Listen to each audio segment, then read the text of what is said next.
The war had been going on for 11 years, before anyone on Earth truly understood what it meant.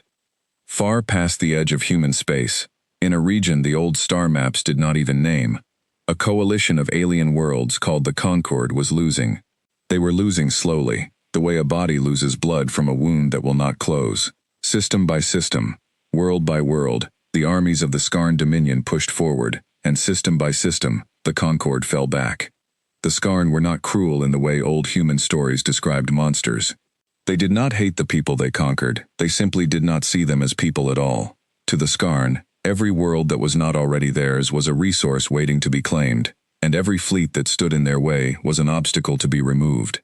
They had removed a great many obstacles. The Concord Council met in a chamber built for beings of a dozen different shapes, on a station that hung in the dark between two dying stars. 17 species sat, floated, or stood around a table that could reshape itself for each of them. And on this day, for the first time, they were speaking about a species none of them had ever met in person. "The humans," said Ael Soren, a delegate whose body was long and thin and covered in fine blue scales, "have agreed to send aid." A murmur went through the chamber. Humanity was new to them, a species contacted only 4 years earlier, when a Concord scout ship had stumbled across a human research vessel near the edge of the Kepler frontier. Since then, there had been careful talks, careful trade, careful treaties. Humanity was small. Humanity was young. Humanity had perhaps 40 worlds and colonies, most of them still raw and struggling, while the Concord counted its member worlds in the hundreds. "How many ships?" asked Grathvoon Kessa, a delegate whose voice came out low and rolling, like stones falling down a hill. Grath commanded the largest Concord battle fleet still standing, and he had watched that fleet shrink for a decade. Ael Soren's long fingers moved over the table's surface, calling up a single file. "1 ship," she said, "and 1 captain." The chamber went silent, and then it did not stay silent for long. "1 ship," Grath repeated, each word slow and heavy with disbelief. "We are dying by the fleet, and the humans send us 1 ship." "They are a young species," Ael Soren said carefully. "Their fleet is small. Most of what they have must stay home to guard their own worlds." This was, they told us, the ship and the captain they believed would matter most. "1 ship cannot matter," said another delegate, a being made of shifting crystal light who spoke rarely, but was listened to closely. "1 ship is a gesture. A gesture will not stop the Skarn." Ael Soren did not argue. She only sent the file to every terminal in the room, and let them read it for themselves. While the delegates read, the crystal light being who spoke rarely, whose name was Vesa Ith, asked a question that silenced the murmuring. "Why this ship? Why this captain? If the humans have 40 worlds, surely they have warships built for war." "Bigger ships, newer ships." Ael Soren considered how to answer that carefully, because she had asked the humans the very same question, and their answer had surprised her. "I asked their admiral this," she said. "She told me that a bigger ship, built for war, has never had to survive without one."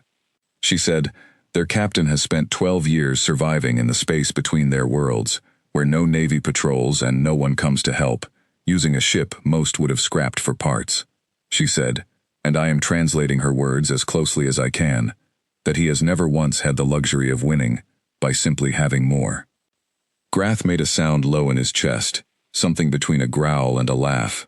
"Then he has never fought the Skarn. Having more is the only way anyone has ever beaten the Skarn, on the rare nights we have beaten them at all."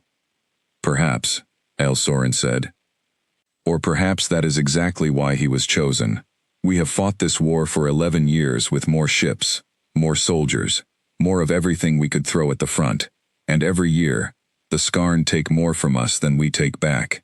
I do not say this ship will save us, Grath. I say that what we have been doing has not been enough, and I would rather see something new fail than watch something familiar keep losing." No one had an answer to that. The council voted, in the end, to allow the human ship passage to the front, more from a lack of better options than from any real faith in what one small vessel might do. Grath abstained. He did not believe in miracles, and he had stopped believing in gestures somewhere around the 3rd year of the war, when gestures had stopped being able to save the worlds he was sworn to protect. 3 weeks earlier, and many light years away, On a rain-streaked landing pad outside the city of Vancouver, Captain Elias Rourke stood looking up at the only ship he had ever truly called his own. She was called the Meridian, and she was old. Not old in the way a monument is old, admired and polished and kept behind glass. Old in the way a good pair of boots is old, scuffed, patched, reshaped by years of hard use, until she fit her captain perfectly, and fit no one else at all. She had been built 40 years earlier, as a deep space survey and salvage vessel, meant to chart asteroid fields and haul wrecks out of the dark. She had never been meant for war.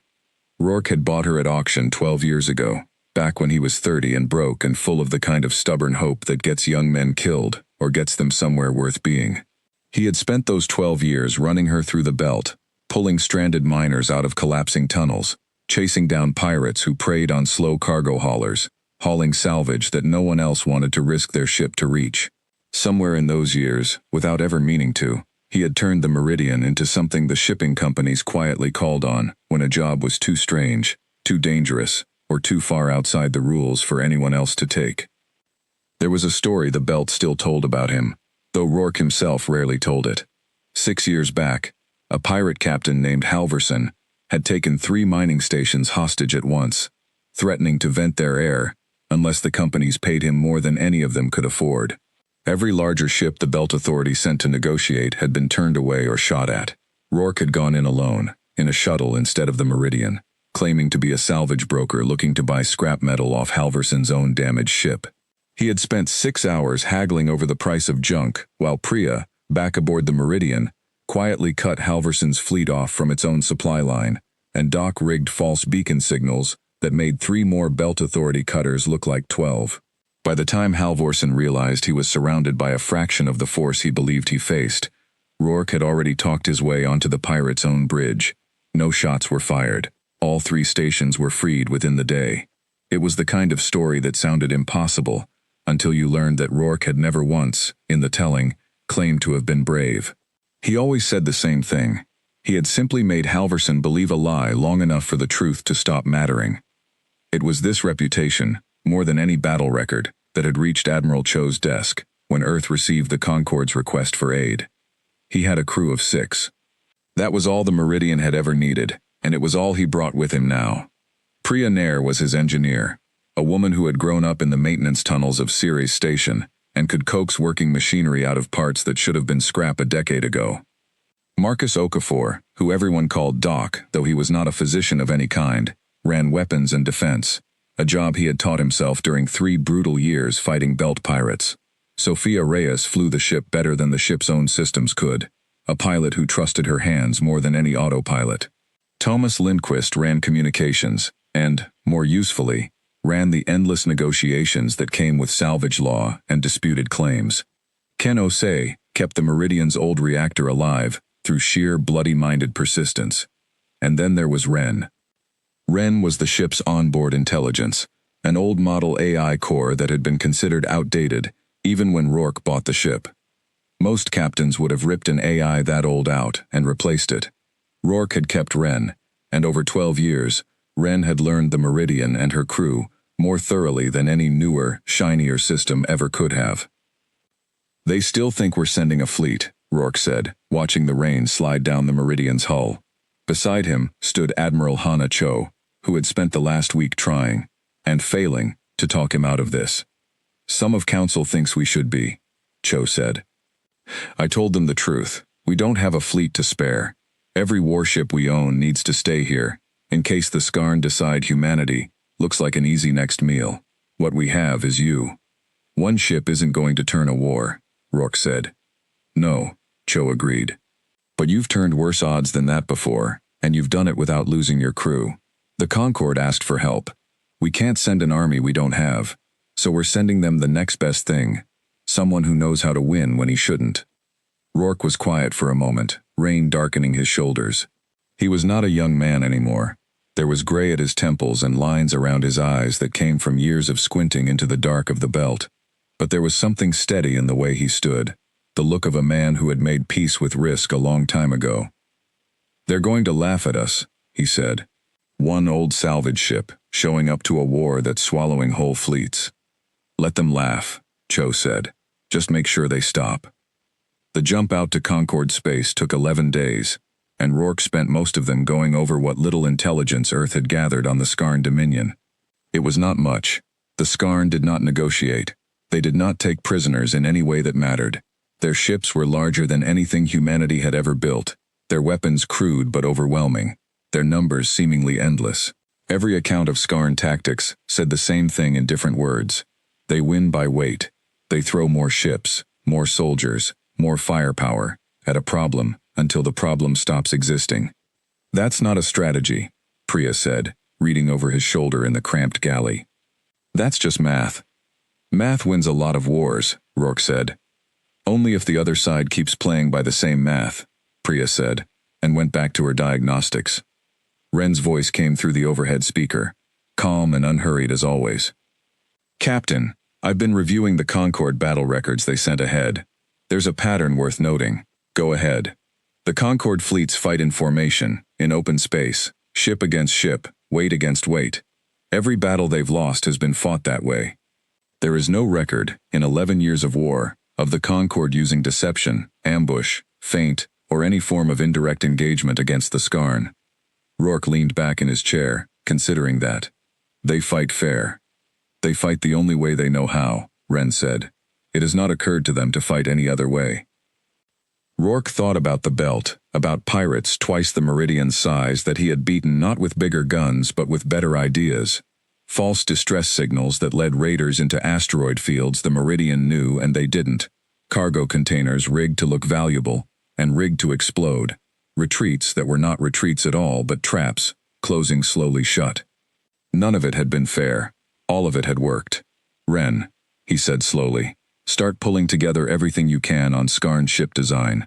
Engine placement, weapon arcs, sensor range. I want to know what they can't see as much as what they can. Already begun, Captain.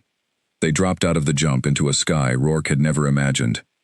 2 dying stars hung close together, painting the black in shades of dull red and orange, and around them drifted the wreckage of old battles, hulls of ships from a dozen different worlds, some still drifting after years, turning slowly end over end in the dark, like grave markers that had never found a place to rest. The Concord relay station grew larger in the Meridian's forward viewport, a structure built from the fused-together hulls of 3 different species architecture, patched and expanded so many times, it looked less like a station and more like a scar that had grown into a shape. Captain, Tomas said from the comm station. Incoming hail, Concord Fleet Command. Put it through. The voice that came through was Grath Voon Kessa's, low and rolling and heavy with something that was not quite contempt but stood very close to it. Human vessel, you are cleared to dock. Where is the rest of your fleet? Rourke glanced at Sophia, who was already guiding the Meridian in toward the station, with the easy confidence of a pilot who had docked in far worse conditions than this.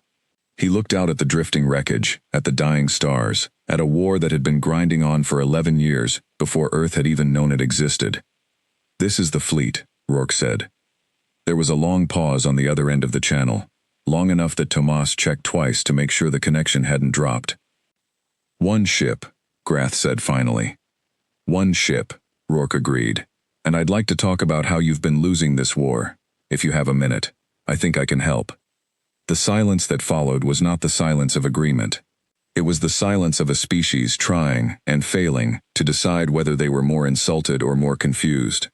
Rourke did not wait for them to decide.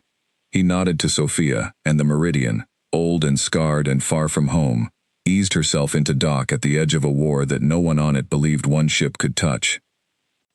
The docking bay Rourke's crew stepped into was built at a scale meant for a dozen different bodies, and it dwarfed them. Ceilings rose 3 times higher than any human structure would need. The air smelled faintly of ozone and something like burnt copper, a smell Rourke would later learn came from the coolant systems of Grath's own people. Waiting at the base of the docking ramp was Grath Voon Kessa himself, a being nearly 9 feet tall, built low and broad, with skin like cracked gray stone, and eyes that caught the light in a way that made them look almost molten. Beside him stood Ael Soren, slighter, blue-scaled, watching the humans with open curiosity, rather than open scorn. "Captain Rourke," Ael Soren said, inclining her head in a gesture she had clearly practiced. One she had learned was a human sign of respect. "Welcome to Kesh Station. I am glad you came."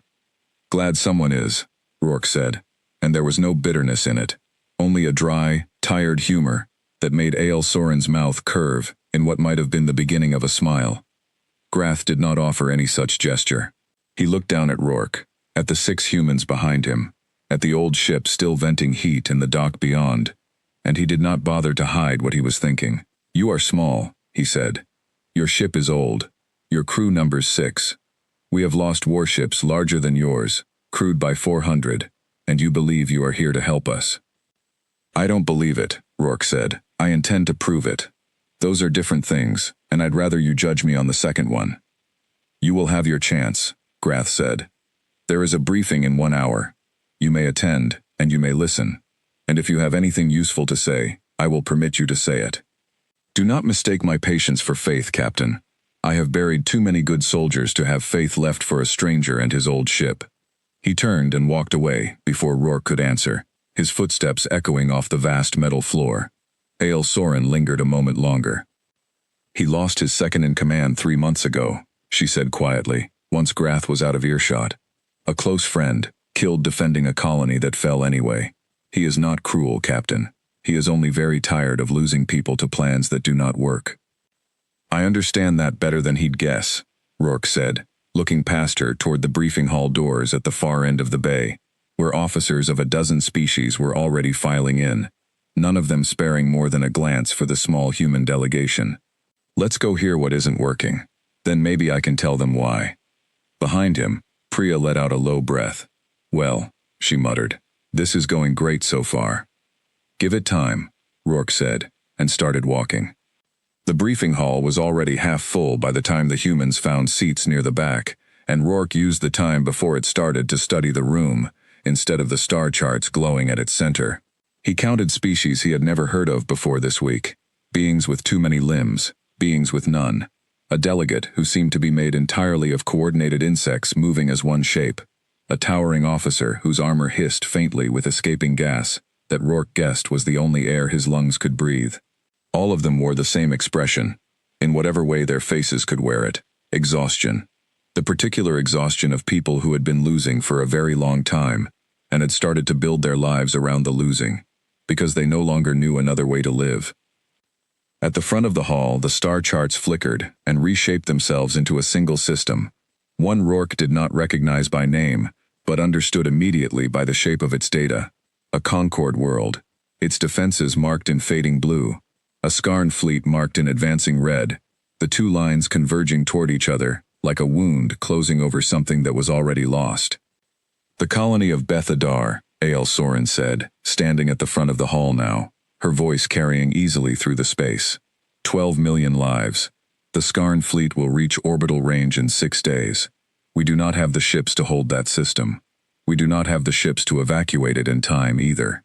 Not without pulling every available vessel from 3 other fronts, which would leave those fronts undefended in turn.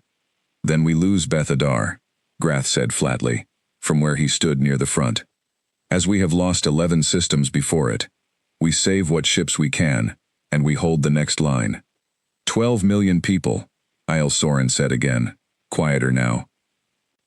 "I know the number," Grath said, and something in his voice cracked, just slightly, just enough that Rourke, watching from the back of the room, understood exactly what Ael Soren had meant about buried friends and plans that did not work. "I know every number. I have known every number for 11 years, and I would give anything to stop knowing them. But I cannot fly 3 fleets at once, and I will not throw away the front line to save a system we cannot hold regardless." Silence settled over the hall, the heavy silence of a room full of people who had heard this exact argument before, in one form or another, more times than any of them wanted to count. No one offered another plan, because there was no other plan to offer. The star chart hung above them all, red creeping steadily toward blue, 6 days away from 12 million lives becoming one more number Grath would have to carry. At the back of the room, Captain Elias Rourke sat very still, looking at the chart, at the shape of the Skarn advance, at the empty space between Beth Adar and the nearest Concord fleet, that no one in the room seemed to have considered using at all. He had spent 12 years reading exactly this kind of problem. Not the problem of not having enough, but the problem of not seeing what you already had. Slowly, he raised his hand. Every head in the hall turned toward him, dozens of alien eyes, all of them carrying the same silent question. Grath's molten gaze found him last, and lingered longest. "You have something to say, human?" Grath asked, and there was no warmth in it, only the flat patience of someone who expected to be disappointed, and was prepared to be proven right. "I might," Rourke said, standing slowly, feeling every eye in the room settle on him and his small, tired crew. "But you're not going to like it. It means splitting a fleet you don't think you can spare, and trusting a ship you don't think matters. If that's a problem for you, tell me now, because I'd rather waste 6 minutes finding out than waste 6 days." Grath said nothing. He simply gestured, once, toward the front of the hall, an invitation and a challenge in the same motion. Captain Rourke walked forward, past rows of aliens who had never once heard a human speak, into the light of a star chart, counting down the last 6 days of a world he had never seen, and began, for the first time since the Meridian had left Earth, to explain exactly what he intended to do about it. The star chart still hung above the hall, red creeping toward blue, when Rourke reached the front and turned to face a room full of beings who had never once trusted a human with anything more important than a trade negotiation. "You're fighting the Skarn the same way every time," he began. "Fleet against fleet, straight line against straight line. I've read your battle records. In 11 years, not one engagement where you tried anything else, not one feint, not one false retreat, not one lie." "We do not lie to our enemies," said a delegate near the front, one of the insect-formed beings, its many small voices merging into one clipped sentence. "It is not our way." "I understand that," Rourke said. "I'm not asking you to change who you are. I'm asking you to let me do the lying, because it happens to be one of the only things my species is genuinely good at." That got something close to a laugh from a few corners of the hall, quickly stifled. Grath did not laugh. Rourke gestured at the chart, at Beth Adar, at the Skarn fleet bearing down on it in a straight red line. "Your intelligence says this fleet is 80 ships, moving as one formation, 6 days out. You're telling yourselves you don't have enough ships to both hold that formation off and evacuate the colony. But you're only counting warships. You're not counting the thing the Skarn actually respect, which is a target they think is worth chasing." "Meaning?" Ael Soren asked. "Meaning I don't need to beat 80 ships," Rourke said. "I need 80 ships to think they're chasing something more valuable than a colony full of civilians. Give me every transport, every cargo hauler, every hull in this sector that isn't currently doing something useful, and I'll make the Skarn fleet believe Beth Adar isn't the prize anymore.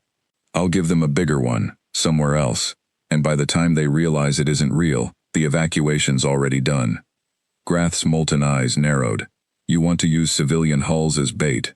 "I want to use empty hulls as bait," Rourke corrected. "No crew aboard that I don't put there myself, and I'll be the one flying point. My ship, my crew, my risk. You give me a handful of decoy vessels and enough time to rig them, and I'll pull that fleet somewhere it can't hurt anyone." "And if it does not work?" Grath asked. "If the Skarn see through your lie?" "Then you've lost nothing you weren't already going to lose," Rourke said simply. "Empty ships instead of a colony. But it will work, because your enemy has spent 11 years fighting people who never once tried to fool them. They're not braced for it. Nobody plans for the lie they've never seen." The hall was quiet for a long moment. Then Grath turned to Ael Soren, and something passed between them that Rourke couldn't read. Some history of arguments lost and won that had nothing to do with him. "Give him his ships," Grath said finally, "but I am sending an escort. If this fails, human, I want to see it fail with my own eyes, so I know never to trust a lie again." "Fair enough," Rourke said. "You're welcome to watch. Just don't get in my way while I'm working." The next 4 days were the busiest the Meridian's crew had experienced in years. Rourke requisitioned 11 derelict hulls from a Concord salvage yard, old freighters, a decommissioned troop transport, 2 mining barges too damaged to be worth repairing, and set his people to work rigging them with the cheapest, oldest trick in the Belt playbook: false signatures. "It's not complicated," Priya explained to a cluster of skeptical Concord engineers, 3 days before the Skarn fleet was due to reach Beth Adar. "Every ship gives off an energy signature. Your sensors read that signature, and guess what kind of ship it is, how valuable, How dangerous. We're not going to hide these ships. We're going to lie about what they are. She showed them the modification, salvaged reactor cores rigged to run hot and unstable, cargo holds stuffed with scrap metal, wired to read on sensors like military-grade armor plating, beacon transmitters reprogrammed to broadcast falsified registry codes that matched, almost exactly, the signature of a high-value Concorde command vessel that had never actually existed. "You are telling us," said one Concorde engineer, a being with 4 independently blinking eyes, all 4 currently narrowed in disbelief, "that painting old scrap ships with false numbers will convince a Skarn war fleet to change its entire target." "Not convince," Priya said. "Just make them curious enough to check. That's all a lie needs to do. The truth can take care of itself after that." Doc Okafor, meanwhile, worked with a smaller team to strip weapons from 2 of the retired transports, not to fight, but to give the decoy fleet just enough bite that the Skarn wouldn't dismiss it outright the moment they got close. "Real bait doesn't just sit there," he told Sophia, as they welded a salvaged plasma cannon onto a freighter that had not fired a weapon in 20 years. "Real bait fights back a little, right up until it can't, makes it more convincing." Sophia, who would be flying the lead decoy herself alongside Rourke, said nothing, just kept working, though her jaw was tight the whole time. She had flown into worse odds with Rourke before. She had never flown toward 80 warships on purpose. On the second night, unable to sleep, she found Tomas in the Meridian's cramped galley, nursing a cup of something that had once been coffee before the ship's ancient brewer had its way with it. "You think this actually works?" she asked, dropping into the seat across from him. Tomas turned the cup slowly in his hands before answering. "I think the captain's never been wrong about a lie holding. Not once, in 12 years. That's not luck, Sophia. That's a man who understands something about how people, how anyone, human or not, decides what to believe." "There's a first time for everything," Sophia said. "Sure," Tomas agreed. "But I'd rather that first time happen to someone else's captain, not ours." He managed a tired smile. "You're flying lead with him. That says he trusts you more than he trusts the odds." "That's not comforting," Sophia said, but there was a small answering smile there too, the kind that came from years of trusting a man who had never once gotten them killed, even when every reasonable calculation said he should have.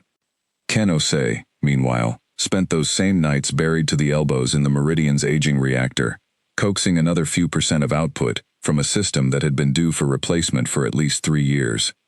"She'll hold," he told Priya, more than once, patting the reactor casing, the way another man might reassure a nervous horse. "She's held through worse than this. She just needs someone who still believes in her." "You talk to that reactor like it can hear you," Priya said. "Maybe it can," Ken said, and did not smile when he said it, which was somehow more convincing than if he had. Rourke moved between all of them in those 4 days, checking rigging on the decoy hulls himself, running trajectory calculations with Wren late into each night, sitting with each of his crew in turn for a few quiet minutes that were not quite pep talks and not quite anything else, just a captain making sure that when the moment came, every person under his command understood exactly why he believed this would work, and exactly what would happen to all of them if it didn't. He never once told them it was safe. He only ever told them it was possible, and let each of them decide, in their own way, that possible was enough to fly toward. Wren, running quiet diagnostics through every rigged hull from the Meridian systems, spoke up only once during those 4 days, late on the 3rd night, when Rourke was alone in the cockpit, going over trajectory data for the 11th time. "Captain," Wren said, "I want to note, for the record, that the probability of this plan succeeding exactly as described is lower than you have presented it to Commander Grath." Rourke didn't look up from the display. "How much lower?" "Considerably. The Skarn have never encountered deception of this kind. That works in our favor. But if even one ship in their formation breaks off to investigate early, before the decoy fleet is fully in position, the timing collapses, and there will be very little separating you from 80 warships, with no lie left to hide behind." "I know," Rourke said. "You have not told the crew this. They know the risk. I don't need to give them a percentage to be afraid of. Fear's not useful past a certain point, Wren. Past that point, it just gets people killed slower than confidence would."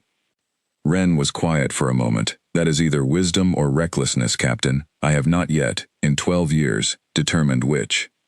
Neither have I, Rourke admitted, and finally looked up, something tired and honest in his face that he rarely let the crew see. Ask me again, after Beth Adar. They launched the decoy fleet on the 5th day, 11 old hulls limping out into open space under false colors, broadcasting a lie built from scrap metal and reprogrammed beacons, with the Meridian running silent at their head and a small Concorde escort of 3 fast cruisers trailing well behind, close enough to watch, far enough to stay out of the trap if it turned into one. Aboard one of the 3 escort cruisers trailing behind the decoy fleet, a young Concorde officer named Dessa Reel watched the human plan unfold, with her hands clenched tight around the edge of her console. She had volunteered for this escort duty against the advice of her commanding officer, curious, in a way she could not fully explain, to see for herself whether the strange rumors sweeping through the fleet about the human captain were true. They are broadcasting a lie, she said to her own commander, watching the decoy fleet's false signatures pulse steadily across her sensor display. An entire fleet's worth of lies, at once, and expecting the Skarn simply to believe it. The Skarn believe what their sensors tell them, her commander replied, an older officer who had fought in this war since its 2nd year, and had grown, over that time, deeply suspicious of anything that sounded too easy. They have never had reason not to. No one has ever lied to them before. Everyone lies eventually, Dessa said quietly, more to herself than to him. Not us, her commander said. That is rather the point, Lieutenant. We do not lie. It is why the humans were needed in the first place. He did not say it unkindly, but there was something uncomfortable in his voice all the same, the discomfort of a soldier realizing that the tool his people had refused to use for 11 years might have been sitting in front of them the entire time, simply because using it had never occurred to anyone raised the way the Concorde had been raised. Dessa watched the human decoy ships continue their slow, deliberate drift toward the edge of Skarn's sensor range, watched the Meridian leading them like a shepherd leading 11 scarred and limping sheep toward a wolf that did not yet know it was being hunted in reverse. She found herself, against every instinct her training had given her, hoping the lie would hold. The Skarn fleet found them 9 hours later, exactly as Rourke had predicted, exactly as Wren had modeled. A scout vessel broke from the main formation to investigate the strange, high-value signature, suddenly appearing at the edge of their sensor range. Rourke watched it happen on the Meridian's main display, his whole crew silent around him, and felt something in his chest ease slightly for the first time in days. They're curious, he murmured. Good. Curious is what we want, the scout reported back. The main Skarn fleet began, slowly, ponderously, to turn. It was the single most dangerous 90 seconds Rourke had ever lived through, watching 80 warships, each one larger than anything humanity had ever built, shift their entire course away from Beth Adar and toward 11 scrap metal hulls flying a lie. If the lie broke now, if even one Skarn sensor officer looked twice at the readings and asked the wrong question, there would be nothing between his crew and that fleet, but empty space and 11 old ships, with barely enough weapons between them to scratch a single Skarn hull's paint. Wren, Rourke said quietly. Confidence? They are committing, Wren said. Full fleet reorientation confirmed. Captain, it worked. Nobody on the bridge cheered. It was not that kind of moment. Rourke let out a long breath, watching 80 red dots on the display bend their course away from 12 million lives, chasing a prize that did not exist, and only then did he let himself feel the fear that Wren had warned him about, arriving late, the way it always did, once there was finally room for it. Aboard the Skarn flagship, a war commander named Threk Voss studied the same readings from the opposite side and felt nothing resembling doubt. The Skarn did not doubt. Doubt was inefficient, a waste of processing cycles better spent on conquest. His sensors told him a high-value Concorde asset had appeared at the edge of his fleet's range, broadcasting the signature of a command vessel his intelligence officers believed did not yet exist in any known Concorde registry, which made it, by Skarn logic, either an error to be corrected or a prize too valuable to ignore. He chose to treat it as a prize. It was, in 11 years of war, the first mistake anyone had successfully offered him the chance to make. Redirect the fleet, Threk Voss ordered, his voice carrying none of the uncertainty that had gripped Dessa Reel aboard the distant Concorde cruiser. Full formation, the colony can wait a day. This cannot. It was a small decision, made in less than a minute. The kind of decision a commander who had never once been lied to in open war made without a second thought. Threk Voss did not know, as his 80 warships began their slow turn away from Beth Adar, that he was making history's first recorded example of a Skarn fleet abandoning a confirmed target for one that had never existed at all. He would not learn what that decision had cost him until it was far too late to matter, and by then, the name Elias Rourke would already be moving through Skarn intelligence reports as something between a curiosity and a warning. "Get us clear," he said to Sophia. "Slow, quiet, no sudden moves. We led them this far, now we disappear before they figure out there's nothing left to find." It took another 6 hours to fully break contact. 6 hours of careful, nerve-shredding maneuvering through the dark, easing the decoy fleet off the Skarn's sensor range 1 degree at a time, faking engine failures to explain sudden course changes, letting 2 of the least convincing hulls fall dramatically behind as if crippled, drawing just enough attention to keep the lie alive while the rest slipped away.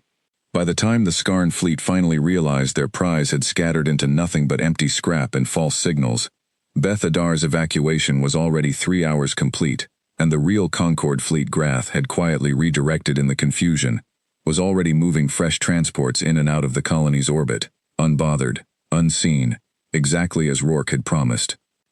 12 million lives, not saved outright. Beth Adar would still fall, eventually, to a Skarn fleet that would simply come back once it realized its error. But 12 million lives, given 6 extra days to leave a world that could not be held, 6 days that no other plan on that star chart had been able to offer them. When the Meridian finally docked back at Kesh Station, Grath Voon Kessa was waiting on the platform, exactly as he had been 4 days earlier, arms crossed, expression unreadable. Rourke walked down the ramp expecting judgment, and found something else instead. "Evacuation confirmed complete," Grath said. 11,400,000 souls. We could not reach the rest in time regardless, but it is more than we believed possible 6 days ago. "I'm sorry it wasn't all of them," Rourke said, and meant it. Grath studied him for a long moment, the way one studies something that does not fit the shape it was expected to have. "You apologize for the lives you could not save. In the same breath, you saved 11 million more than any plan before yours managed. I do not understand your species, Captain Rourke." "Most days I don't either," Rourke admitted. "We're not tidy. We don't fight fair. We don't grieve clean. And we never seem to feel as good about winning as we probably should. But we don't quit easy. And we're stubborn about the people we decide are worth saving. Maybe that's most of what we've got to offer you. It's what we had to offer Beth Adar anyway." Priya came down the ramp behind him, exhaustion written plainly across her face. 4 days of rigging decoy hulls with barely any sleep, finally catching up to her all at once. Doc followed, then Sophia, then the rest, each of them moving with the particular heaviness of people who had done something that mattered, and were only now allowing themselves to feel how much it had cost them to do it. Grath watched them come down the ramp, 6 humans and 1 old ship, and something in the set of his broad shoulders eased, just slightly, for the first time since Rourke had met him 4 days earlier. "Rest," he said. "All of you.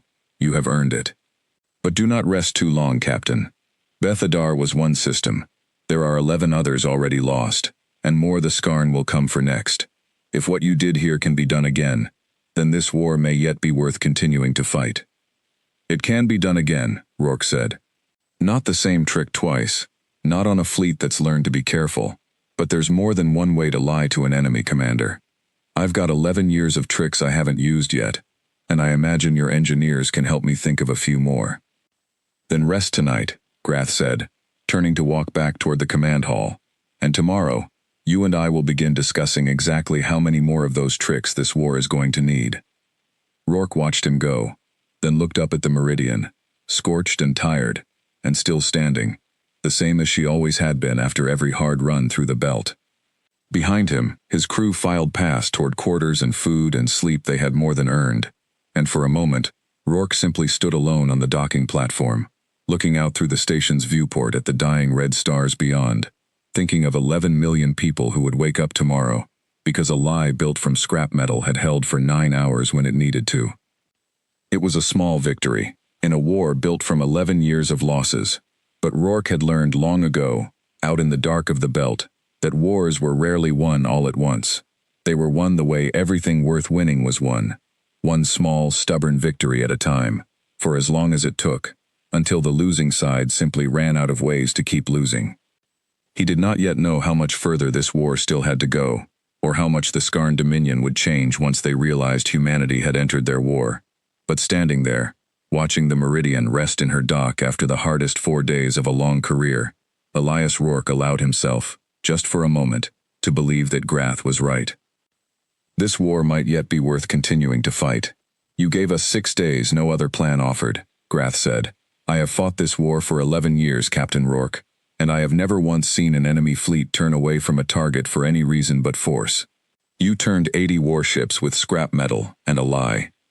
It won't work twice, Rourke warned. Not the same way. They'll learn.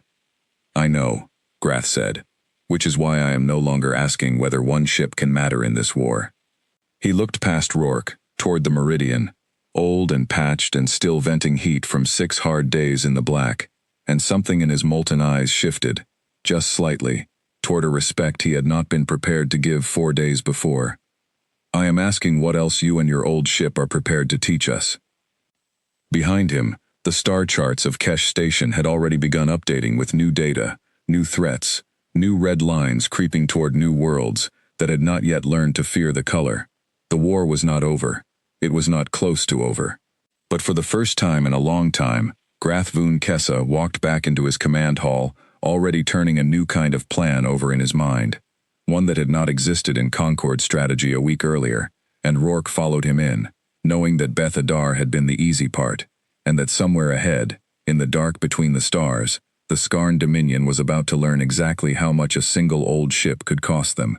3 weeks after Beth Adar, the name Elias Rourke had begun to travel through the Concord fleet the way names do in wartime, half fact, half legend, growing a little larger and a little stranger with every telling. Soldiers who had never met him spoke of the human captain who had turned 80 Skarn warships away from a colony, with nothing but scrap metal and nerve. Officers who had studied his decoy plan in detail spoke more carefully, more precisely, already trying to understand what other lies an old ship and 6 humans might be able to tell. Grath Voon Kessa spoke of him differently than either. He had spent 3 weeks in near-constant meetings with Rourke, pulling apart Concord strategy piece by piece, looking for the places where 11 years of fighting fair had cost them battles that deception might have won. It was slow, uncomfortable work. Every Concord officer Rourke worked with carried some version of the same resistance, the deep cultural discomfort of a species that considered honesty close to sacred, being asked to build war plans around the deliberate art of being believed while lying.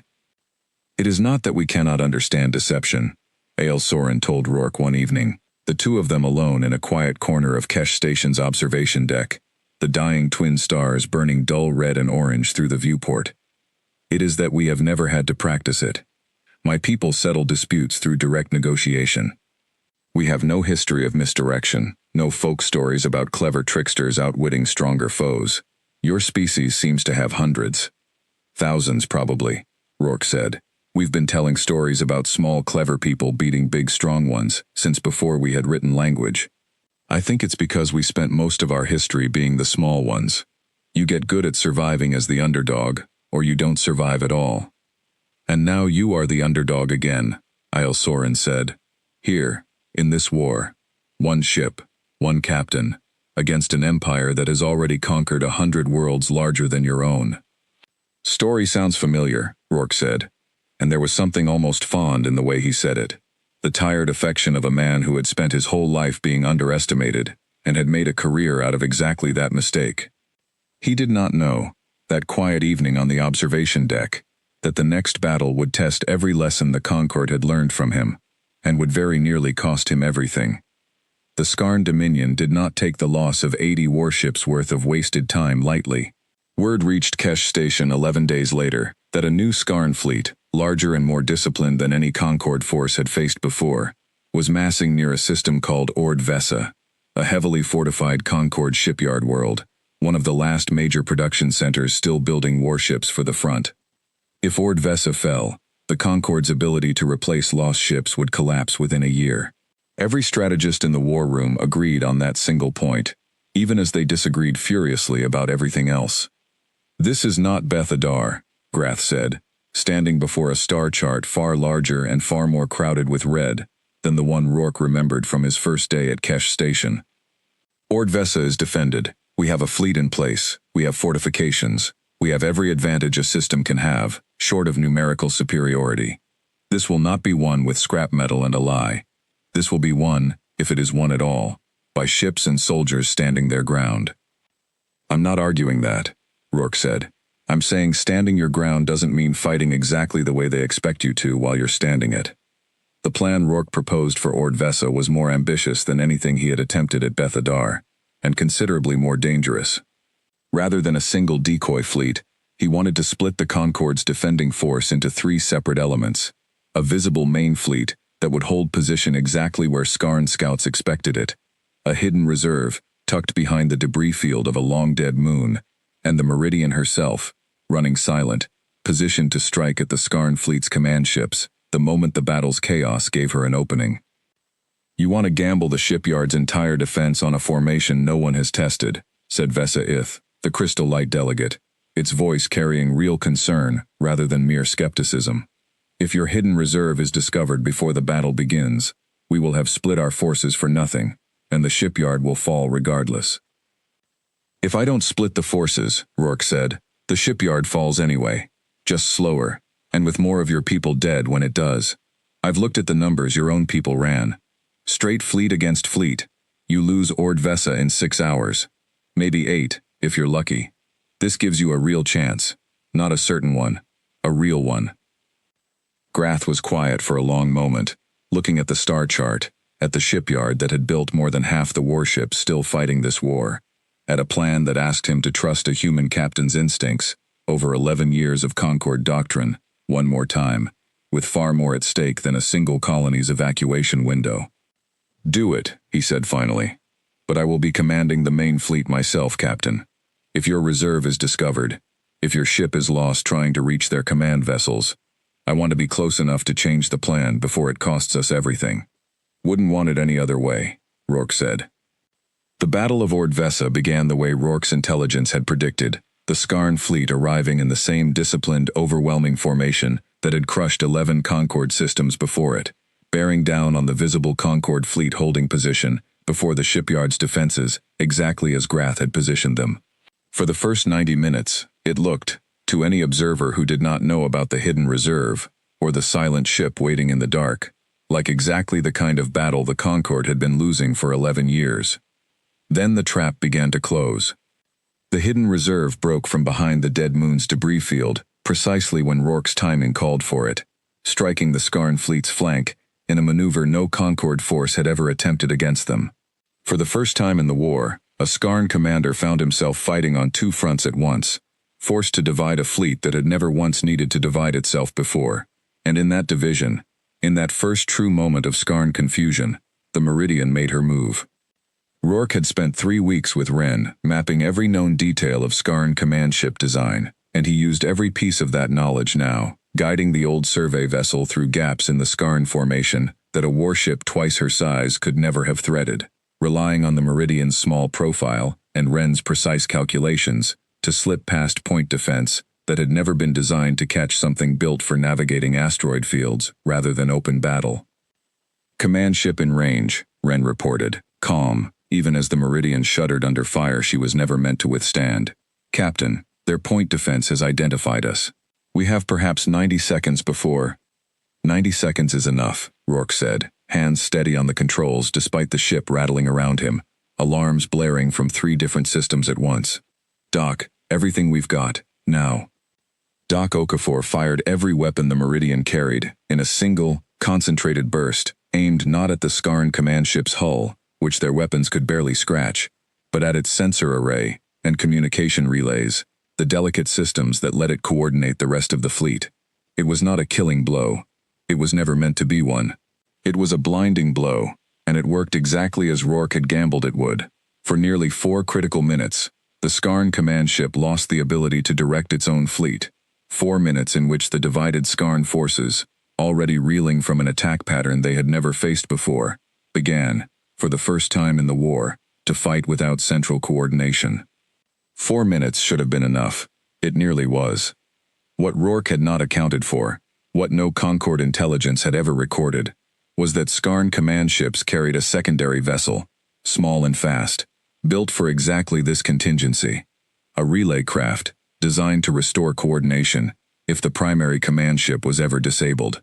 It launched from the crippled command ship's hull less than a minute after the Meridian strike, and it came for them with a speed and precision that told Rourke, in the sick drop of his stomach, that this was not an improvised response.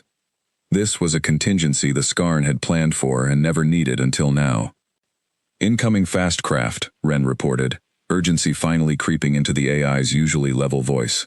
"Captain, this vessel's weapons profile does not match anything in Skarn records we possess. I cannot guarantee our shielding will hold against a direct hit." "Evasive," Rourke snapped, and Sophia was already moving, before the word finished leaving his mouth, throwing the Meridian into a hard, twisting dive that no ship her age and design should have been able to survive, hull groaning under stress that made every warning light on the bridge flare red at once. The relay craft's first shot missed by a margin Rourke would later describe as closer than he ever wanted to think about again. The second shot did not miss. The Meridian took the hit along her port side, and for one terrible silent second, every system on the bridge went dark at once, the whole ship shuddering with an impact that threw Priya from her station and sent a shower of sparks raining down from an overhead conduit that had held steady through 12 years of belt salvage runs and pirate skirmishes, and had never once failed until this moment. Then, one by one, the systems flickered back to life, Wren's voice returning first, steady despite everything. "Hull breach contained, Deck 4, life support stable. Captain, we have perhaps one more hit like that before critical failure." "Casualties?" Rourke demanded, already moving to help Priya up from where she'd fallen. "Minor injuries only," Wren reported. "We were fortunate, Captain. The breach was in an unoccupied section." Rourke did not feel fortunate. He felt the particular cold clarity that came, in every crisis he had ever survived, in the moment right before a decision that would matter more than any other decision in the fight. The relay craft was turning for another pass. The Skarn fleet, coordination partially restored now despite the Meridian strike, was beginning to press its numerical advantage against both the visible Concord fleet and the hidden reserve at once. And somewhere in the chaos of it all, Grath Voon Kessa's main fleet was taking losses that Rourke could see clearly on the Meridian's damaged but functioning tactical display, losses that were mounting faster than the plan had accounted for. "Wren," Rourke said, "patch me through to Grath, now." "Channel open, Captain, but heavily degraded. You may have only seconds before we lose the connection entirely." "Grath," Rourke said, forcing steadiness into his voice that he did not entirely feel. "The command ship's crippled but not dead, and they've got a backup coordinating the fleet. Your reserve's flank attack worked, but they're adjusting faster than we hoped. If you press now, hard, while they're still split, you can break the formation before they finish reorganizing. If you wait, you lose the window." There was a burst of static, Grath's voice barely audible beneath it, strained with the sound of his own bridge under fire. "And your ship, Captain, you are damaged. Can you disengage?" Rourke looked at the relay craft turning back toward them on the display, at the Skarn command ship still smoking but not yet destroyed, at 90 seconds of borrowed time that had already cost more than he'd planned for, and might yet cost more still. "Don't worry about my ship," Rourke said. "Worry about that window. It's closing, Grath. Take it." The channel dissolved into static before he heard whether Grath had agreed, and Rourke was left with a single, simple choice, the same kind of choice the belt had taught him to make 100 times before, in shuttle bays and salvage runs and standoffs with pirates who outgunned him 3-1. He could pull the Meridian back now, save his ship, save his crew, and hope the window he'd given Grath was enough on its own. Or he could stay, buy a few more precious seconds of confusion for a fleet that was still losing, and trust that a few more seconds might be the difference between a battle won and a shipyard lost. He looked at his crew, Priya back at her station despite the blood at her temple, Doc already reloading what weapons the Meridian had left, Sophia's hands steady on the controls despite everything, Tomas working frantically to keep what communications they had left online, Ken somewhere below decks fighting to keep the reactor from failing entirely. None of them told him to run. None of them told him to stay either. They simply waited, the way they always had, for their captain to decide. "One more pass," Rourke said quietly. "Then we go home." The Meridian turned back into the fight. Sophia threaded the old ship through a gap in the Scarn formation that Wren identified with less than 2 seconds to spare, a narrow channel between two capital ships that were still repositioning after the reserve fleet's flank strike. The relay craft followed, fast and relentless, close enough now that Doc could track its engine flare on visual sensors without needing instruments at all. "It's gaining," Sophia said, voice tight but controlled. "Let it gain," Rourke said, watching the tactical display, watching the shape of the battle unfolding around them. "Doc, target the debris field behind us, not the ship. Blow it as they pass through." Doc didn't ask questions. He simply fired, and a cloud of broken hull plating and shattered ice, the remains of a Concorde frigate lost earlier in the battle, exploded into a wall of shrapnel, directly in the relay craft's path. It was not enough to destroy the smaller vessel, but it was enough to force it into a hard evasive turn, enough to buy the Meridian the handful of seconds she needed to put real distance between herself and her pursuer for the first time since the fight began. On the wider tactical display, Rourke watched Grath's main fleet finally press the advantage he had bought them, driving hard into the gap between the Scarn formation's divided halves, exploiting 4 minutes of lost coordination that had stretched, through sheer stubborn effort, into nearly 7. The hidden reserve, still fighting from the flank, closed the pincer from the other side, and for the first time in the entire war, a Scarn fleet found itself caught between two Concorde forces with no clear path to reform. It was not a clean victory. Nothing about Ordvessa was clean. The Concorde lost 11 ships that day, including 3 from Grath's own main fleet, and the shipyard itself took damage from a Scarn breakthrough on its outer defenses that would take months to repair.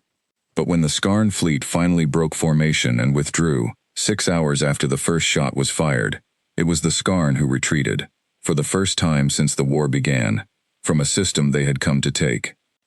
The Meridian limped back to Kesh Station 3 days later, her hull scorched black along the port side, one engine running at barely 60%, half her internal systems held together by Ken Osei's stubborn refusal to let anything on his ship fail while he was still breathing.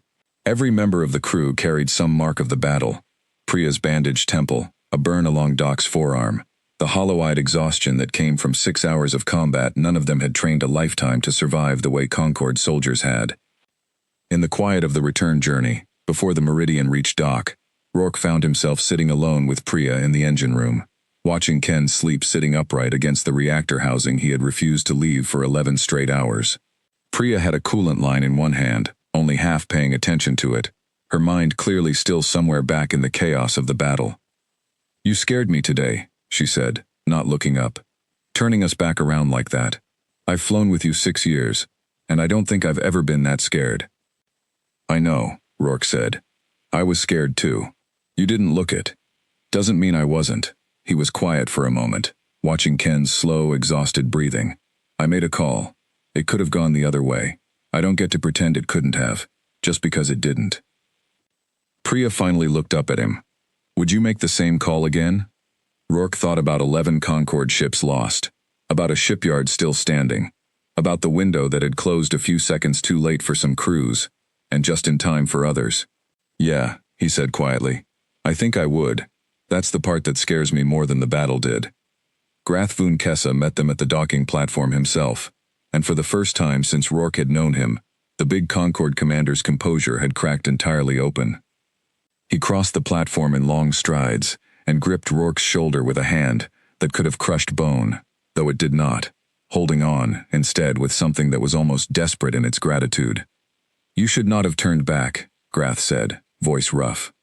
"I gave the order to press the attack because you told me to take the window. I did not know it would cost you your ship."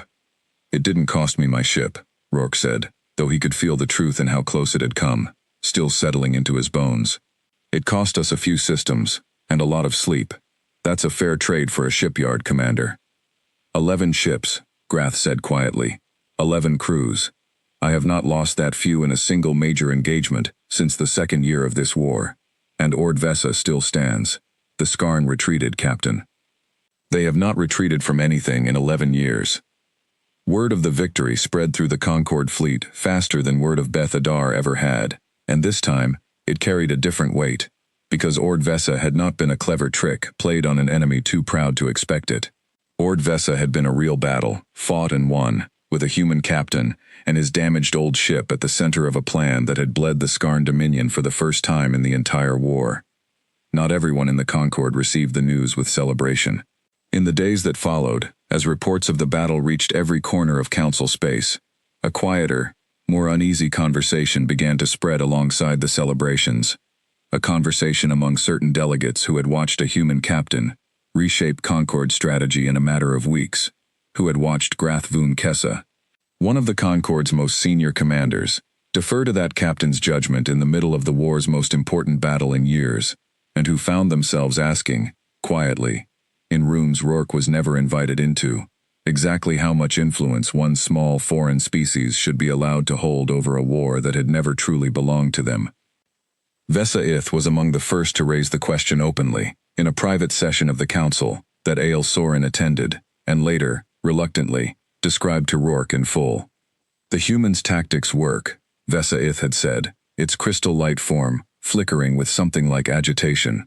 I do not dispute that, but we are the Concord. This is our war, fought for worlds that are ours, by peoples who have stood together for centuries before this captain's ship ever crossed into our space. I do not think we should forget that, simply because one battle went well. One battle, Ael Soren had replied, that we have not managed to win in 11 years without him. The argument had not been resolved. It had only grown quieter, retreating into the careful, patient corridors of Concord politics, waiting for its moment to surface again. Rourke did not know yet how deep that unease ran, or how dangerous it would become, once it found a voice willing to act on it, rather than simply argue about it in closed rooms. He only knew, standing on the docking platform with his damaged ship behind him, and Grath's hand still heavy on his shoulder, that Ord Vesa had cost more than any battle he had fought in the belt, and that somewhere ahead, in a war that was far from over, it would not be the last thing to cost him something he could not easily replace. Rest, Grath said again, echoing the same word he had used after Beth Adar, though this time it carried none of the reluctant respect of 3 weeks earlier, and all of the raw, hard-won trust of a man who had watched a stranger's ship nearly die, buying his fleet a window to win. You have earned it twice over now, Captain Rourke. But rest quickly. I fear the Skarn will not make the same mistake at Ord Vesa a second time, and I do not think this war intends to give either of us much peace before it asks something harder of us again. He was right, though neither of them yet knew how right, or how soon the next test would come, or how much of it would be fought not against the Skarn Dominion at all, but against the quiet, growing unease of allies who had begun to wonder whether the price of winning was becoming a habit of trusting one small ship, a little more than they trusted themselves. 2 months after Ord Vesa, Captain Elias Rourke had become something he never expected to be, a fixture in Concord war planning, a name spoken in the same breath as fleet commanders who had fought this war since its first year. The Meridian, repaired and reinforced with Concord engineering that Ken Osei grumbled about even as he quietly admitted it was good work, had flown 3 more missions in those 2 months, each one smaller than Ord Vesa, but each one built on the same principle Rourke had brought with him from the belt, that the Skarn Dominion, for all its overwhelming strength, had never once had to fight an enemy willing to lie to it. It should have felt like winning. In the small, immediate ways it did. Colonies were held that would otherwise have fallen. Fleets survived engagements that Concord doctrine alone would have lost. But Rourke had spent enough years in the belt to recognize the particular kind of quiet that settles over a room when trust has started to fracture somewhere out of sight, and he had begun, in the last few weeks, to feel that quiet gathering around him at Kesh Station. It was Ael Soren who finally told him the truth of it, in the same quiet corner of the observation deck where they had spoken once before, the twin dying stars still burning the same dull red and orange through the viewport, though it seemed to Rourke, now, like a different color than he remembered. There is a faction within the council, Ael Soren said, led quietly by Vesa Ith, that believes your influence over Concord strategy has grown too large. They do not deny your victories. They question what it means, that a species 4 years known to us now, shapes decisions that 100 worlds must live or die by. I'm not shaping anything, Rourke said. I'm advising. Grath makes the calls. The Council makes the calls. I fly the ship. You know that is not entirely true, Ael Soren said gently. Grath defers to you more than he defers to any other advisor he has ever had. 3 of our fleet commanders have begun training their officers in tactics your crew taught them. There is a word being used in some circles now. Not an unkind word, but not a comfortable one either. They call it dependency. Rourke was quiet for a long moment, watching the dying stars. What do they want to do about it? I do not know yet, Ael Soren admitted. But I have learned, in my years on the Council, that when a faction begins asking quiet questions about dependency, it is rarely long before they begin looking for a reason to act on the answer. She was more right than either of them yet understood. The reason arrived 9 days later, in the form of an intelligence report that changed the shape of the war entirely. A Concord scout vessel, running deep reconnaissance along the war's western edge, returned with sensor data that took Concord analysts 3 full days to confirm, because none of them wanted to believe what it showed. The Skarn Dominion, after 11 years of winning this war through sheer overwhelming numbers, had built something new, a single vessel, larger than any warship in either fleet, carrying a weapon that Concord scientists, studying the scouts' readings in growing horror, could only describe as capable of rendering an entire planet's surface uninhabitable in a matter of hours. The Concord had a name for such things, from old records of wars fought centuries before humanity had learned to leave its own solar system.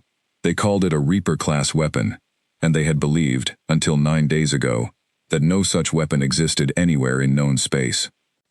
If this is real, Grath said, standing before the war room's star chart with an expression Rourke had never seen on him before, not the tired frustration of 11 years losing, but something closer to genuine fear, then everything we have done, every battle we have won since Bethadar, means nothing. They do not need to win this war ship by ship anymore. They need only bring that weapon within range of a single Concord homeworld. Do we know where it's headed? Rourke asked. Not yet, Ael Soren said, but our analysts believe it will not remain hidden much longer.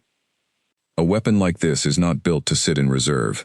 The Skarn will use it, and soon, likely against whichever target will break Concord morale most completely. The room fell into the kind of silence that came from 100 different species all arriving, separately, at the same terrible understanding. Rourke looked at the star chart, at the vast, wounded shape of conquered space, after 11 years of war, and felt the old, familiar cold clarity settle over him, the same feeling he had carried into the fight at Ordvessa. Then we find it, he said, before it finds us.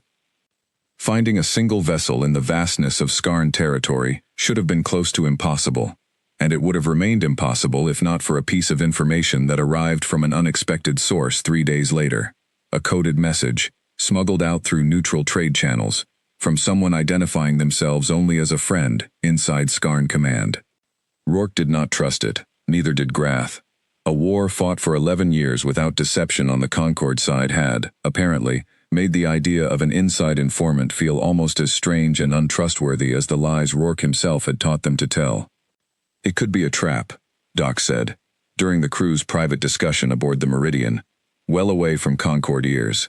Feed us false coordinates. We fly the Meridian into an ambush, and suddenly the one ship that's been giving them trouble for 2 months is gone. Could be, Rourke agreed. Or it could be real. The Skarn don't lie, not the way we understand lying. If someone inside their command is willing to risk everything to warn us, it's worth taking seriously, even carefully. Wren, running analysis on the message's origin, offered a piece of information that shifted the conversation. Captain, the encryption method used in this message is not Skarn in origin. It closely resembles Concord diplomatic encoding, an older variant no longer in common use. Whoever sent this either has access to old Concord technology, or was trained by someone who did. That detail troubled Rourke more than the message itself, and when he brought it to Grath and Ael Soren, it troubled them as well, for reasons neither of them explained fully in the moment. It was Ael Soren who finally raised the possibility no one wanted to say aloud. There have been Concord prisoners taken by the Skarn over the years, she said quietly. Soldiers captured in fallen systems, never returned, presumed dead by most who knew them. If even one such prisoner survived, if even one was turned, willingly or otherwise, to serve Skarn intelligence, they would have exactly the knowledge needed to craft a message like this. You think this could be a Concord traitor, Rourke said. I think it is possible, A.L. Soren said, and I think, if it is true, it changes everything about how we should proceed.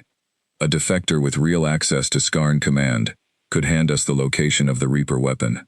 Or a Skarn intelligence officer using stolen Concord methods could be leading us into the very trap Doc fears. They spent 2 more days verifying what fragments of the message they could, cross-referencing star coordinates against known Skarn shipping lanes, checking the encryption's fingerprint against archived Concord military records.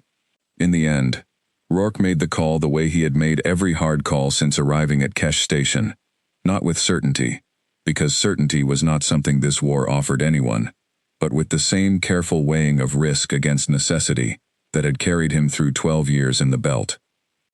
We go, he told Grath. Small team. My ship, running silent. No Concord escort loud enough to give us away. If it's a trap, better it catches one old ship than a fleet. And if it is not a trap, Grath asked. Then we find out where that weapon's headed, and we figure out how to stop it before it gets there. What the Meridian found, after 4 days of careful, silent travel along the coordinates the message had provided, was not a trap and not quite a triumph either. It was a small, damaged Skarn relay station, drifting at the edge of a debris field left over from some earlier forgotten battle, its systems running at a bare minimum, its only occupant a single figure who met Rourke's boarding party, not with weapons, but with hands raised and a voice that spoke Concord Standard, with the rough, halting cadence of someone who had not used it in a very long time.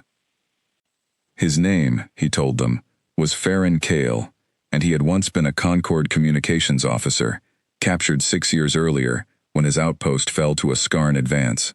He did not try to hide what he had become in the years since, forced, under threat and worse, to serve as a translator and intelligence asset for Skarn command, slowly building the kind of trust that came only from years of compliance, using that trust, at last, to steal fragments of information whenever he safely could.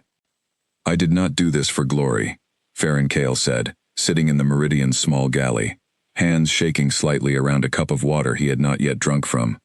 I did it because I could not live with what I had become, serving them, watching them win. I heard about the human captain, about Beth Adar, about Ord Vesa. I thought, if there was any chance left in this war, it would be with someone willing to fight the way I had been forced to learn to survive. Quietly, without honor, if honor meant losing. He gave them the location. The Reaper weapon, he told them, was moving toward a system called Anduvel Prime, a Concord world of nearly 30 million people, chosen, according to what he had overheard in Skarn Command, specifically because its loss would break Concord morale more completely than any military defeat could. It would arrive in 8 days.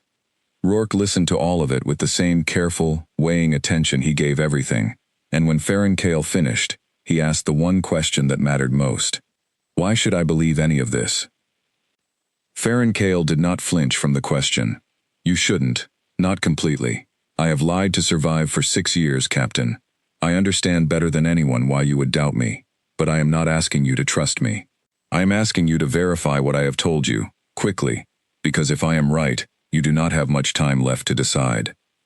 Wren's analysis, run against every scrap of sensor data the Meridian could gather in the hours that followed, confirmed enough of Farron Kale's story to make the risk worth taking.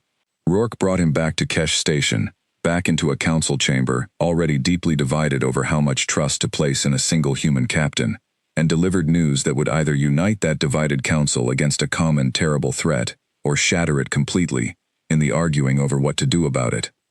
He did not yet know which it would be. He only knew that 8 days was not very much time, and that whatever happened next, in the war room and in the black of space above Anduvel Prime, would decide far more than one more battle. The council chamber was fuller than Rourke had ever seen it when he stood before it that evening. Farron Kale seated quietly to one side, under careful Concord guard, the star chart above them already reshaped to show Anduvel Prime, and the slow, terrible red line of the Reaper weapon's projected course. Vesa Ith spoke first, and its objection was exactly the one Rourke had expected. A defector, it said, crystal light form flickering with open distrust, who spent 6 years serving the enemy, arrives with a human captain's ship, carrying news that conveniently requires this council to place its entire remaining strength behind a plan that same human captain will design. Does no one else find the shape of this troubling? I find the shape of a Reaper weapon, 8 days from 30 million people, considerably more troubling, Grath said, before Rourke could answer, his patience with the faction's suspicion clearly worn thin after 2 months of watching it grow. We have verified what can be verified. The sensor data is real. The weapon exists. Whatever doubts you hold about the messenger, the message itself is no longer in doubt. That is precisely my concern, Vesa said.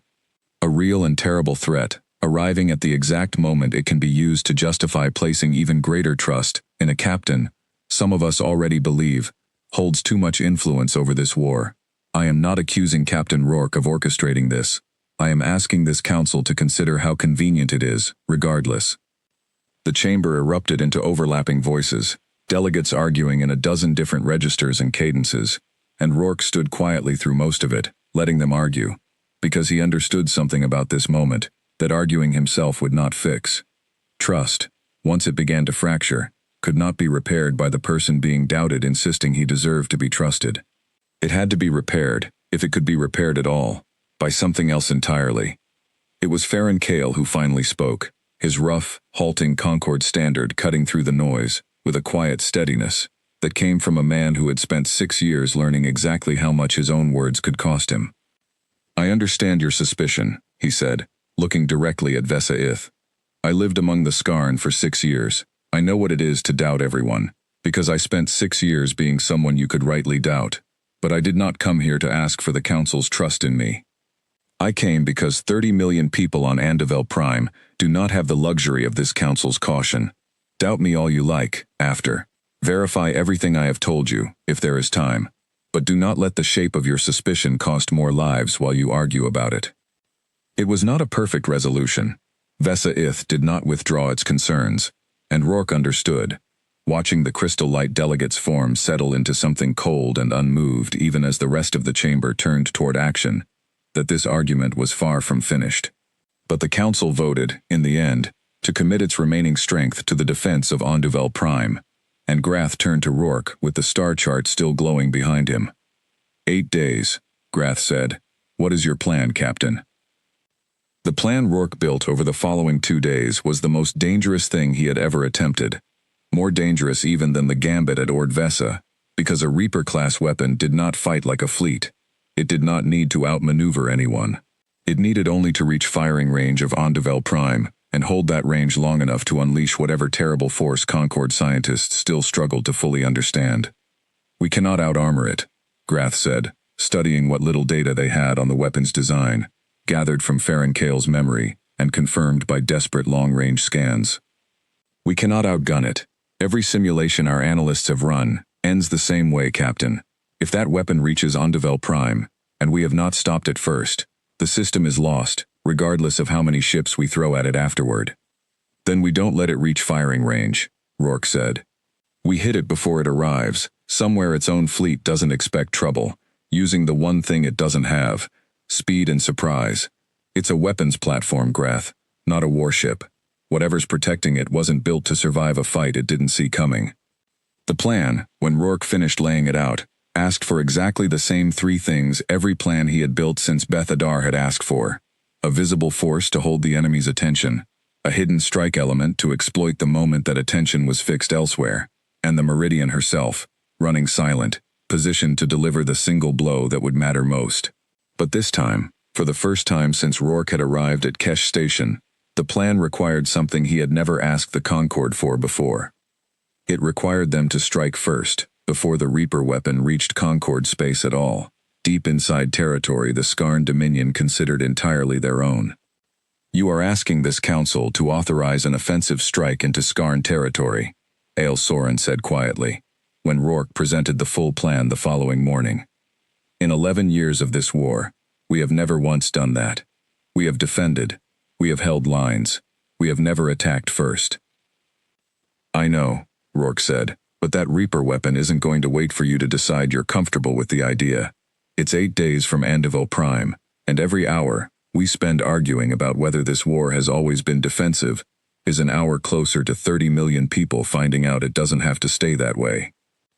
Grath looked around the chamber, at delegates who had spent 11 years defining themselves as a coalition that fought only to protect what was theirs, now being asked to cross a line none of them had ever crossed before, and Rourke watched something settle in the big commander's molten eyes, the look of a man who had run out of easier choices a long time ago.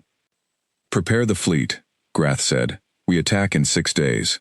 That night, Rourke found Farron Cale sitting alone near the Meridian's docking bay, still under Concord guard, still watching the comings and goings of a war effort he had spent 6 years fighting from the wrong side of.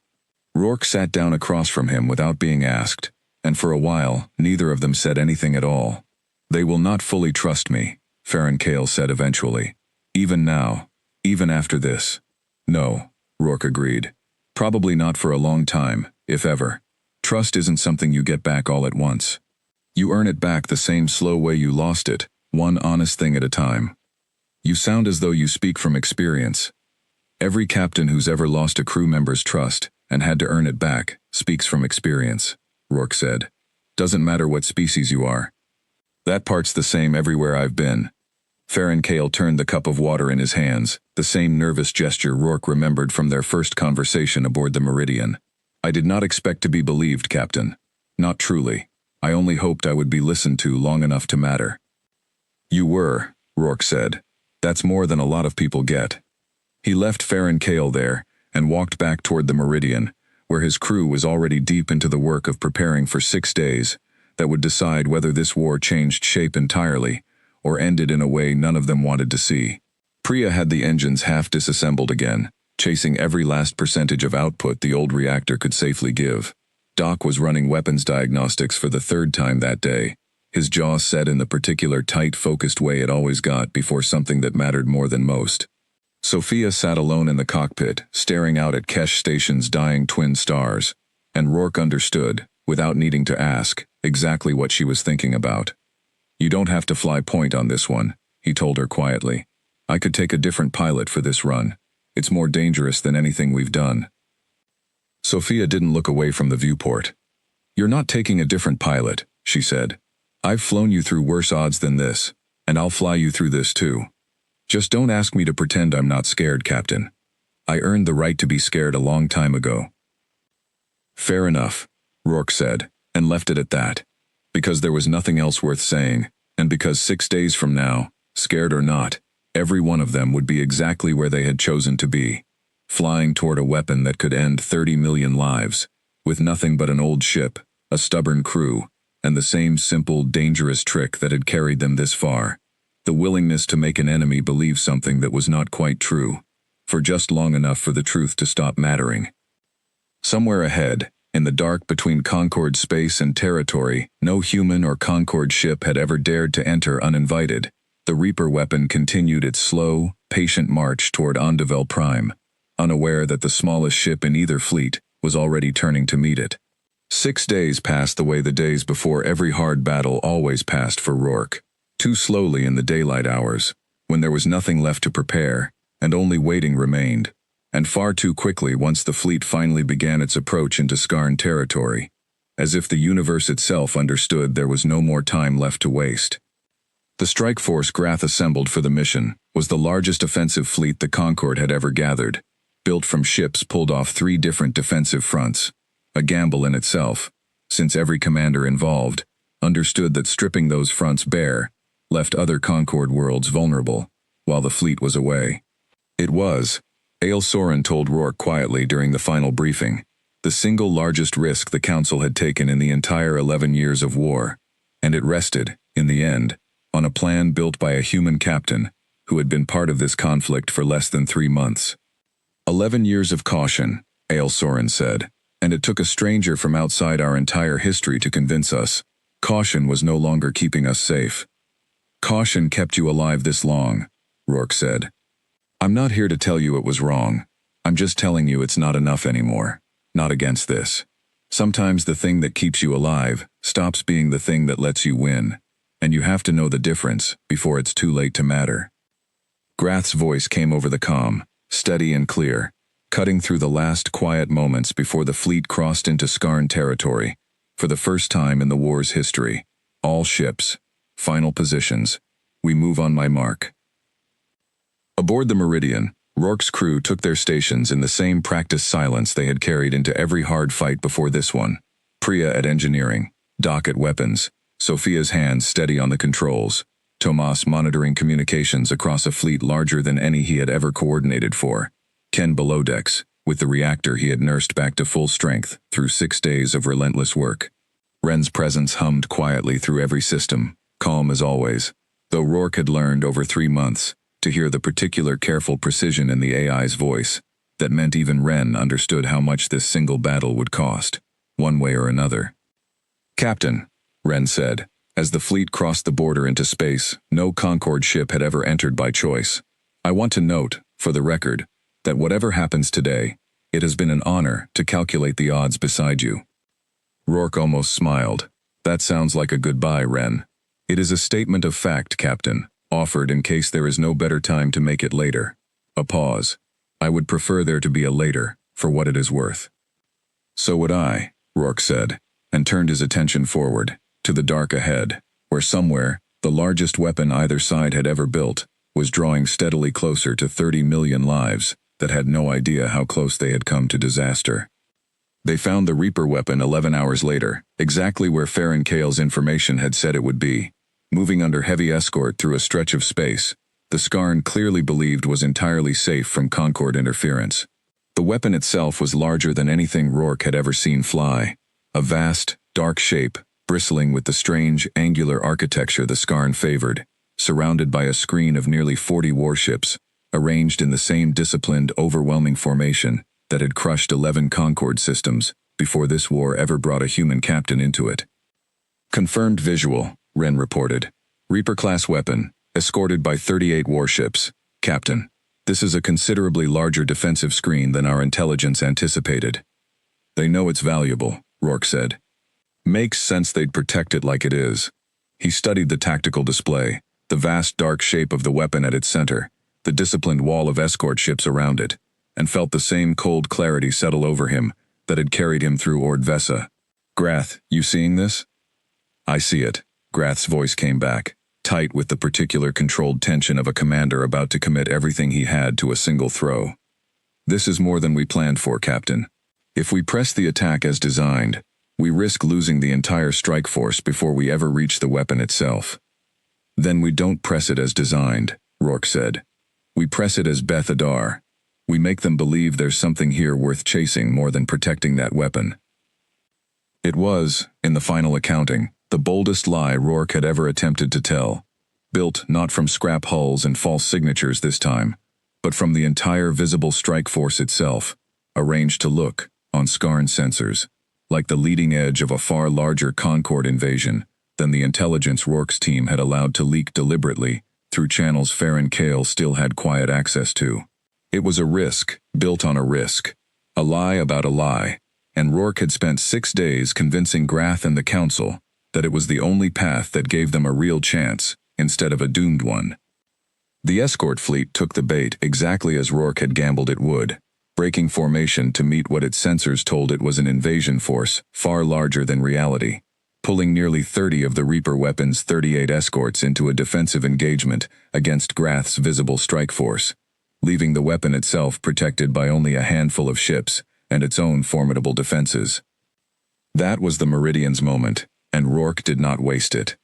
"Now," he said, and Sophia took the old ship into a dive that no vessel her age should have been capable of surviving. Threading through the gap the escort fleet's redirection had opened, the Meridian running silent and fast toward the largest, most dangerous weapon either side of this war had ever built. The Reaper weapon's remaining defenses fought back with a fury that told Rourke, in the first 30 seconds, exactly how little margin for error this final approach was going to give them. Point defense fire raked across the Meridian's shields, alarms blaring across every system at once, Priya shouting numbers Rourke barely had time to process as the ship shuddered under an assault that made Ordvessa feel, in memory, almost gentle by comparison. "Shields at 40% and falling," Ren reported, urgency sharp in the AI's usually level voice. Captain, at this rate of fire, we will not survive contact with the weapon's hull. We're not aiming for the hull, Rourke said, eyes fixed on the tactical display, on the strange, angular architecture of the weapon looming larger with every second. Ren, the data Farron Kale gave us, the weapon's power core, where is it? Central axis, approximately 2/3 of the way along the primary hull. Heavily shielded, Captain. Our weapons cannot penetrate that shielding directly. We're not going to shoot through it, Rourke said. Doc, remember Ordvesa, we're not aiming to kill it, we're aiming to blind it. Doc understood immediately, the same understanding that had guided their strike against the Skarn command ship months earlier, and as the Meridian screamed past the weapon's outer hull, weathering fire that tore a fresh gash along her already scarred plating, Doc fired everything the ship had left. Not at the impossible shielding protecting the power core, but at the delicate array of sensor and targeting systems clustered along the weapon's forward section. The systems, Farron Kale had told them, that the weapon needed intact to accurately aim its devastating primary fire at a planet's surface. The strike hit true, and for a handful of seconds, the vast weapon's forward targeting array went dark. It was not enough to disable the Reaper weapon permanently. It was never meant to be. It was enough, in that narrow window, for Grath's fleet, having drawn off nearly the entire escort screen, to receive Rourke's signal and break from their own engagement, driving hard toward the weapon itself, while its targeting system struggled to recover, while its remaining escort ships scrambled to reposition and defend a target they had never expected to need defending from this close. What followed was not a clean, decisive battle. It was chaos, ships from both sides tangled together, in a fight too close and too fast for either side's usual doctrine to hold. The Reaper weapon's massive form looming over all of it like a dark moon, that both fleets were simultaneously trying to reach and trying to escape. Rourke lost track, in those long, brutal minutes, of anything beyond the Meridian's own survival, Sophia weaving the battered old ship through fire that should have ended them a dozen times over, Priya fighting to keep the shields from collapsing entirely, Doc firing everything the ship had left in support of Grath's advancing fleet. It was Ren who finally reported the moment that mattered most. Captain, the primary Concord assault group has reached the weapon's hull. Grath is deploying a boarding and demolition team directly to the power core. Can they reach it? Rourke demanded. Uncertain, Captain. The weapon's internal defenses remain active. This will not be easy.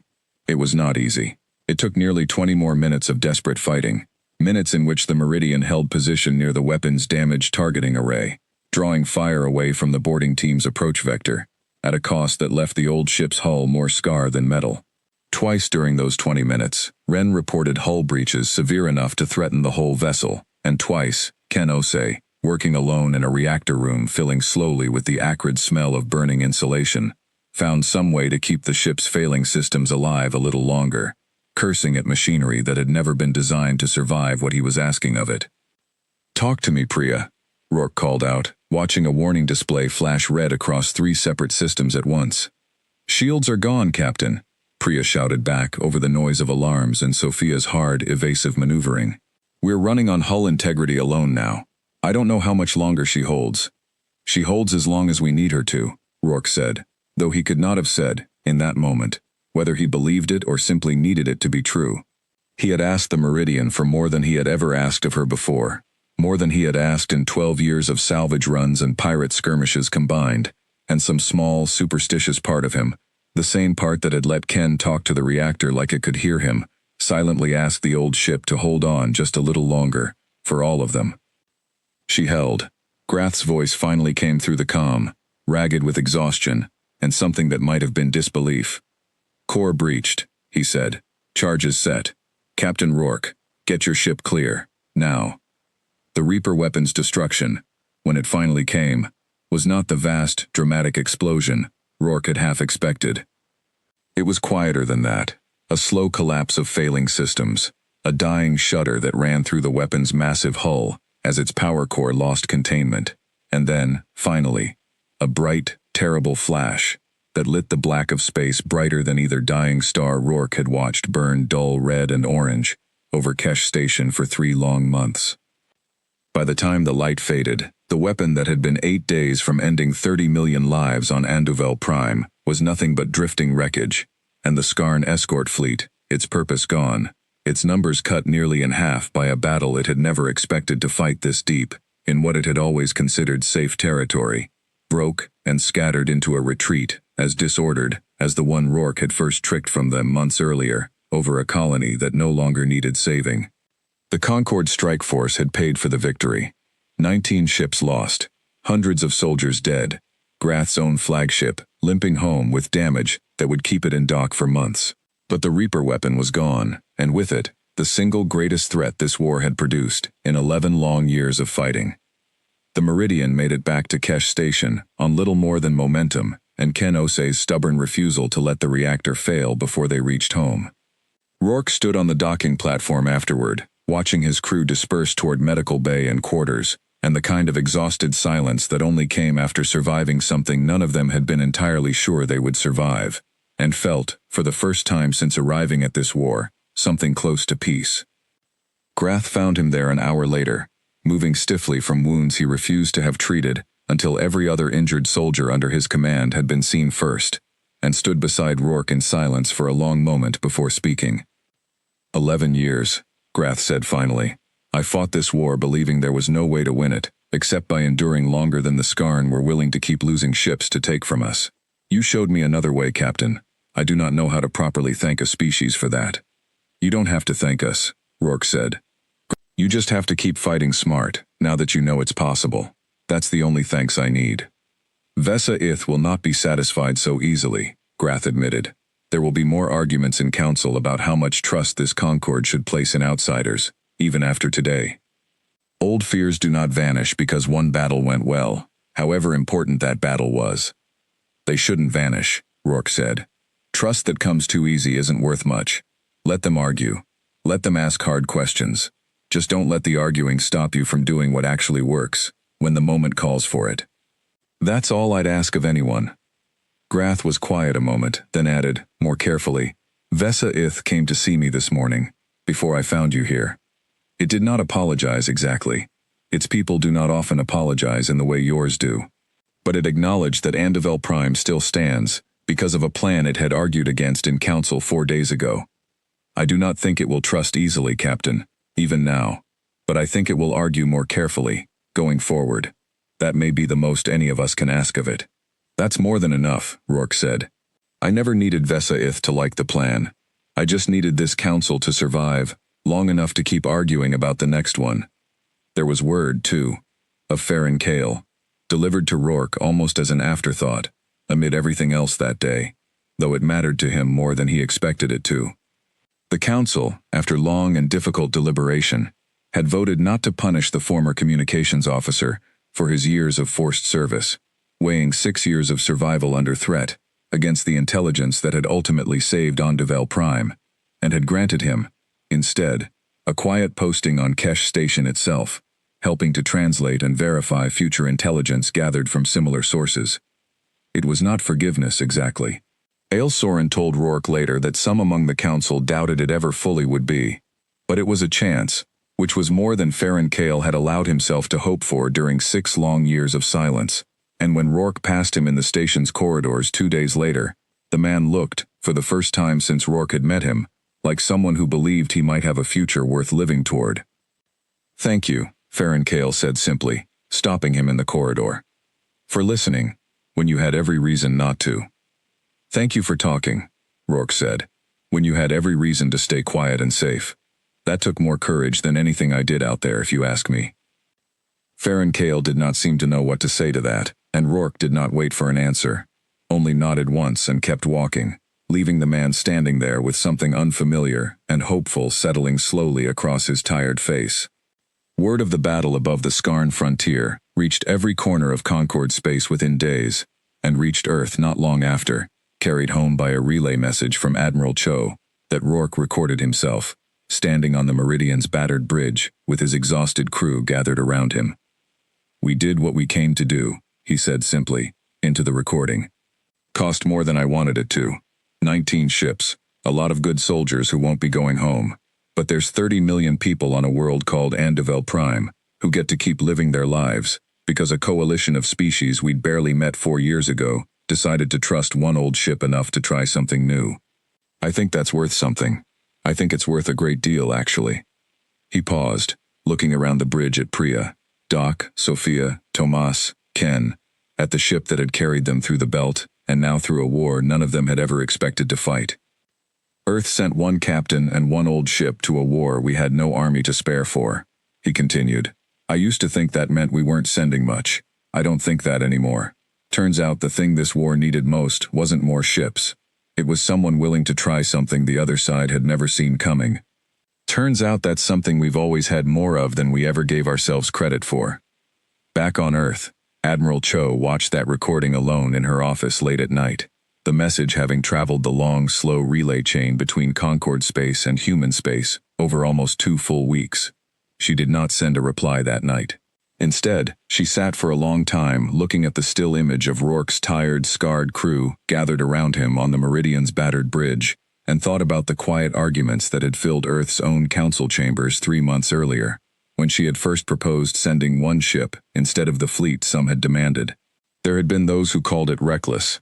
There had been those who called it, more unkindly, a way of sending help without truly risking anything that mattered. She thought, watching Rourke's message a second time, that none of them had understood what they were truly risking, or what they were truly offering. They had not sent the Concorde one ship because it was safe. They had sent it because Rourke and the Meridian were, in their own strange and stubborn way, exactly as valuable as an entire fleet would have been, and considerably harder to replace. When she finally did reply, days later, her message was short. Well done, Captain. Earth is proud of what you've built out there. Keep the Meridian flying. We'll be sending more ships to support you, when we can spare them, but something tells me you'll keep finding ways to matter, with or without them. The war was not over. Rourke knew that better than anyone, standing on a bridge scarred by battles that had tested every lesson the belt had ever taught him, looking out at a stretch of stars that stood between a fragile, hard-won peace and however many hard years still lay ahead before the Scarn Dominion finally ran out of ways to keep losing.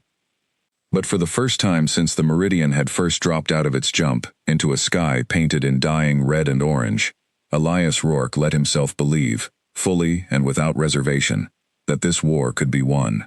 Not by an army, not by the endless weight of numbers the Scarn had always trusted to carry them forward. By one old ship, one stubborn crew, and a captain who had spent his whole life being underestimated, and had learned, over 12 hard years in the dark of the belt, exactly what that kind of underestimation was worth to someone patient enough to use it. The Meridian rested quietly in her dock at Kesh Station that night, scarred and tired and still, against every reasonable expectation anyone had ever held for her, very much alive. Somewhere above her, the twin dying stars burned on, indifferent to war and victory alike, and somewhere far beyond them, across 100 worlds that had learned, in 3 short months, exactly what a single human captain and his old ship could mean, to a war everyone had believed could only be lost. The story of the Meridian had only just begun to be told.